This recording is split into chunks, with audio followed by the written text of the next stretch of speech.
ત્રીજી સપ્ટેમ્બરથી ગુજરાતમાં જોવા મળશે ફરી એકવાર ધોધમાર નવો રાઉન્ડ. બંગાળની ખાડીમાં જે નવી સિસ્ટમ બની છે તેનાથી સ્પષ્ટ થઈ ગયું કે આગામી દિવસોમાં ગુજરાતમાં મુશળધાર વરસાદ વરસી શકે. જો કે માત્ર આગામી થોડા દિવસોમાં જ નહીં પરંતુ નવરાત્રિમાં ધોધમારની જ આગાહી આપવામાં આવી. ત્યારે ખેલૈયાઓની નવરાત્રિમાં મજા બગડી શકે છે.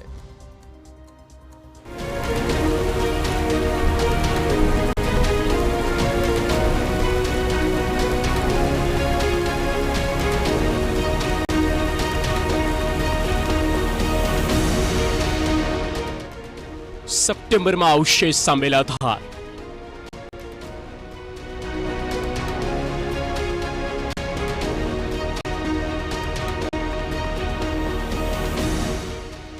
અડતાલીસ કલાક બાદ ફરી થશે ધોધમાર.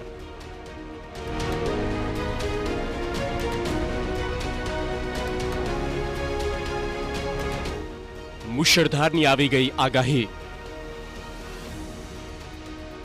જૂન, જુલાઈ અને ઓગસ્ટમાં તો ગુજરાતમાં મેઘરાજાની ધોધમાર કૃપા જોવા મળી. જો કે હવે સવાલ એ છે કે શું સપ્ટેમ્બરમાં પણ આવશે મુશળધાર? ત્યારે હવામાન વિભાગે કહ્યું છે કે 48 કલાક બાદથી ગુજરાતમાં મુશળધારનો એક નવો રાઉન્ડ શરૂ થઈ જશે.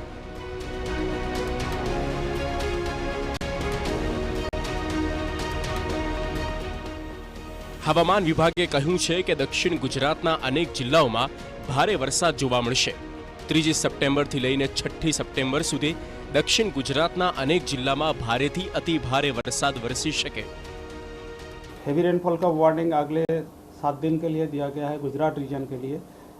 1 और 2 सितंबर हेवी रेनफॉल आइसोलेटेड प्लेसेस में येलो वार्निंग के साथ दिया गया है. 3 सितंबर से very heavy rainfall orange warning के साथ दिया गया है आइसोलेटेड प्लेसेस में. डे 4 एंड 5 5 सितंबर एंड 6 सितंबर में आपका rainfall activity 4th and 5th में 4th सितंबर एंड 5th सितंबर में रेनफॉल एक्टिविटी बढ़ेगी गुजरात रीजन में.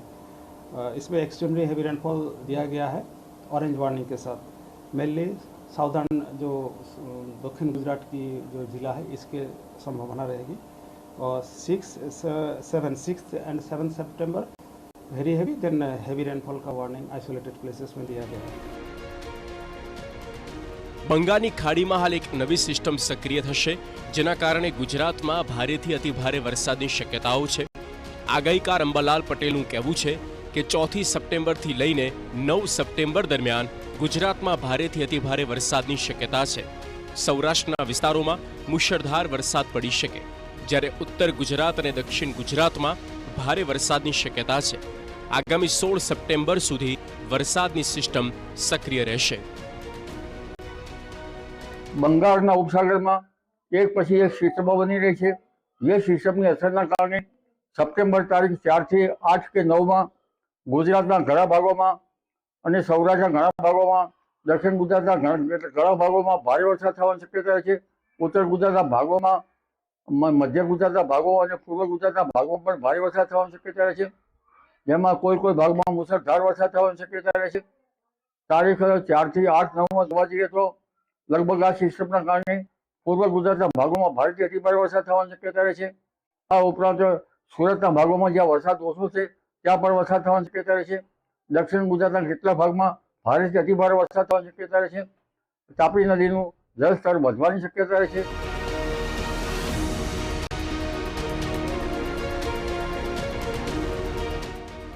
નવરાત્રિમાં મેઘો બોલાવશે રમઝટ.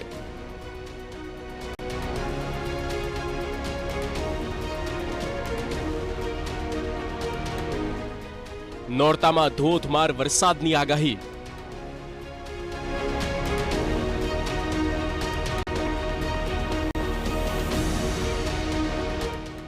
ખેલૈયાઓની મજા બગાડી શકે વરસાદ.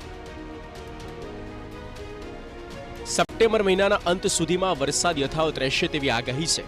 નવરાત્રિમાં પણ રહેશે વરસાદનું વિઘ્ન.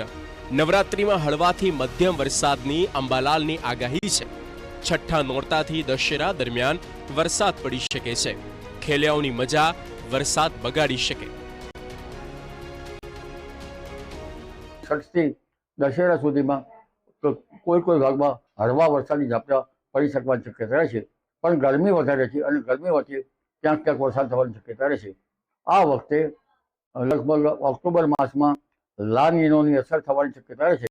નીનો 3.4 વિસ્તારમાં જળવાયુ છે, સમુદ્રનું તાપમાન એ ઘટવાની શક્યતા રહેતા લા નીનોની અસરના કારણે પણ ક્યાંક વરસાદ થવાની શક્યતા રહેશે. આમ સપ્ટેમ્બર મહિનામાં પણ સારા જ વરસાદની આગાહી છે. ગુજરાતમાં અત્યાર સુધી 90% વરસાદ વરસી ગયો છે. મોટા ભાગના તમામ જળાશયોમાં નવા નીર આવ્યા છે. ઉત્તર ગુજરાત જ્યાં સરેરાશ સૌથી ઓછો વરસાદ પડે છે ત્યાં હાલ સૌથી વધુ વરસાદ પડ્યો છે. એટલે ગુજરાત પર હજુ પણ મેઘરાજા મહેરબાન જોવા મળશે. Bureau report TV9.